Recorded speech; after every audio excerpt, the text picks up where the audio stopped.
Was there ever a time in your 11 years that you felt your life was in danger? Oh, yeah, absolutely. Can you talk about any of those? Yeah, sure.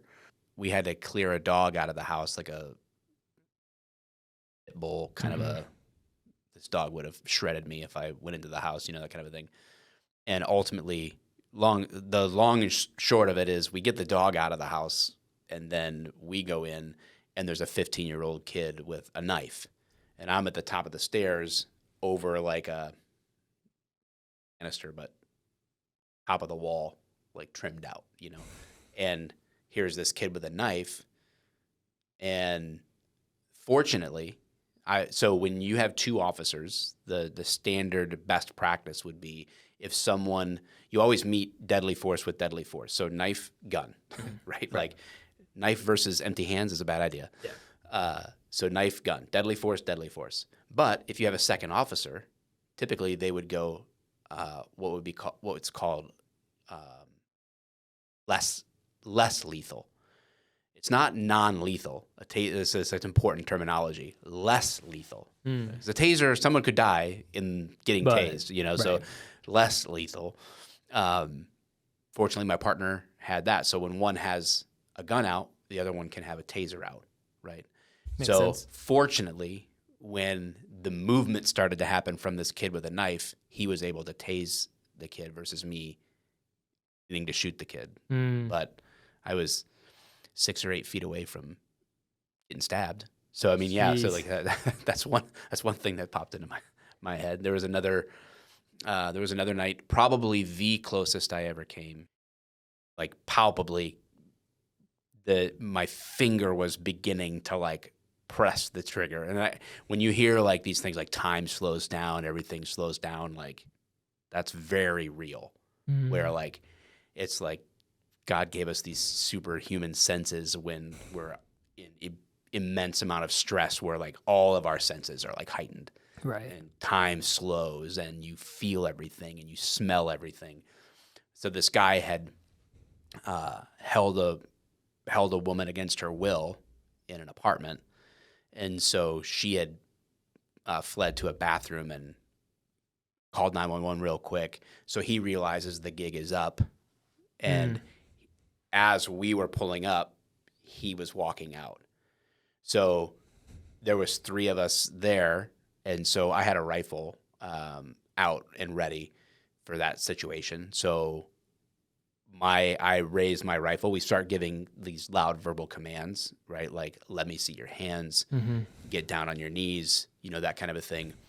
Well, he was armed, and his hands went from like just in front of him and started to move toward him.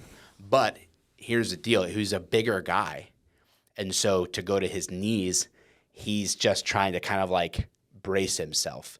And the difference between his hand going this way versus his hand coming this way, because he had a gun in the back of his waistband right here. So the difference in his hand going this way to brace himself as he went to the ground, or this way. Very minuscule In a very tense moment of someone you already know is like kidnapped a human being and has a gun. Yeah. Like, and I remember like just as that hand like just starts to move, like my finger is like starting to pull that trigger, like it's right there. And then like the perception is, okay, it's the other direction. And then all's well that ends well, right? Man. She's saved, he's in jail, nobody's dead. Great end of the situation. But yeah, it's like, and you can't like, and that's like, unless someone's been in that kind of situation, it's very difficult to. I mean, that's a situation that could have ended poorly, like 5-6 times out of 10. Absolutely, yeah. Man. And that's what I'm saying. Like, all things being equal, I would have probably been justified. He had a gun in his waistband. No, who's gonna like? The guy kidnapped a girl. I said to get on the ground. I perceived that he was reaching for a gun. And it's just, just these little moments that, thankfully, again, it was like, would I have been justified? Maybe. Yeah. I think so. Yeah. I think that. But again, back what you said, you were ready, but you're also like, that's not the goal. Like the goal is to keep people safe, but you're ready if need be. And that's that's just, even with deadly force, the goal is to stop the threat. The goal is not to kill. Right. People have to understand that when cops are even in the police academy, no one ever uses the phrase kill. That's just not taught. Like they're not taught bloodlust. They're not taught that. Like it is deadly force means that there's a potential to kill somebody with the force that you're using, but it's to stop the threat. Makes sense. That is the objective of force. So it is never to kill someone. Right. That's not the goal. It's not trained that way. It's not even articulated that way. That's not a legal way to understand it. So it's common parlance, right, to talk about deadly force is killing somebody. But, you could use deadly force. It's the same thing with like, well, why don't you just shoot him in the leg? I mean, our own president has said that. Just shoot him in the leg, man. Well, our own president has said a lot of stuff. But people like, so hit him in the femoral artery where they're going to bleed out in like 70 seconds.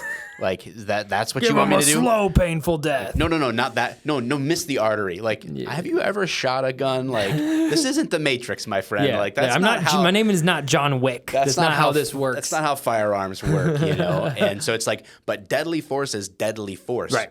Regardless, whether I shoot him, even if I shot you in the shoulder, I still used deadly force. And you need to be ready for that to happen. Like if you're going to pull the trigger, they teach that in CPL classes. Like if you pull the trigger, you need to shoot to kill.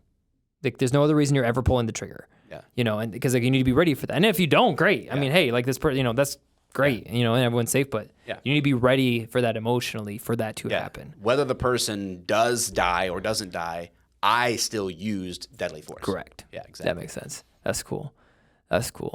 Well, I would love to talk for another 2 hours. Maybe we'll just have to do round two. We'll just have to do a round two of more like, we'll call it Anytime. A story time with Mike. We'll just talk about police stories. And we might have people, and I'm sure we're going to have people in the comments of this pod asking clarifying questions or anything like that. I'll be happy to comment on it.